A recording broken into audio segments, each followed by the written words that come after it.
Good evening, and it's great to have you with us here on a Tuesday night. And we begin tonight with the dangerous record-setting heat here in the U.S. and across Europe. The fires burning in and around London tonight. And then word today of the explosion here in this country at Hoover Dam. No immediate concern over power, but the images were concerning, especially for the tourists who witnessed it all. Tonight, 124 million Americans are under heat alerts across this country. The intense heat moving into the Northeast as well. Even hotter tomorrow in Philadelphia, New York, and Boston, all issuing heat advisories tonight. And the wildfires breaking out in the U.S., the images from across North Texas tonight, the Chalk Mountain fire in Somervell County, that's near Fort Worth. Homes and hundreds of acres burned in Palo Pinto County, crews battling the flames from the sky and from the ground. Dallas EMT crews responding to 3 times the number of heat-related calls and emergencies today. In Houston tonight, temperatures in the triple digits now expected in the forecast for the next 10 days. And the Texas power grid is already at near maximum capacity. And that explosion at Hoover Dam, a key part of America's infrastructure, raising immediate concerns about water and electricity. Authorities say so far not affected, but the images were startling, as I mentioned, and there remain questions tonight. And then overseas this evening, shattering heat records in London. In fact, there are fires burning right now around London. More than 1,000 people have died in the heat in Europe already. Of course, we have it all covered again tonight. How long the heat lasts here in the U.S., what they're now most concerned about here.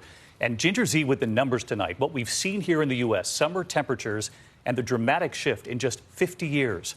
But we begin tonight with ABC's Trevor Ault in Dallas. Tonight, 124 million Americans under heat alerts from the Midwest to the Northeast. First responders like MedStar in North Texas fielding urgent calls for help. We were there as they gave aid to this man asleep in his car under the hot sun. Stick up your tongue for you. His name is Daniel. Pretty hot. Yeah, it's hot. Paramedics gave Daniel water, and when he declined to go to the hospital, they encouraged him to find shade. So far this summer, MedStar has responded to twice as many heat-related calls as they did this time last year. Our average age of a patient right now is 45 years old, and most of them think, oh, I'm young, I'm healthy, I can handle it. Not this kind of heat. Forecasters are now sounding the alarm across the region. You're looking at a lot of actual air temperatures around 112, 114. It's not just our daytime highs. Even our overnight lows tonight are going to struggle to really cool down. Multiple cities with overnight lows in the mid-80s. That cumulative heat even more dangerous, already fueling multiple wildfires in Texas, and now it's moving east. 𝗦𝘂𝗯𝗀𝗃𝗯𝗍 is in New York City. Well, power crews are already hard at work here in New York City, but the utility company says the real test will be later this week when temperatures rise and the power grid has to endure several consecutive days of extreme heat. This after more than 4 inches of rain in parts of the metro area Monday, a sinkhole in the Bronx swallowing this van.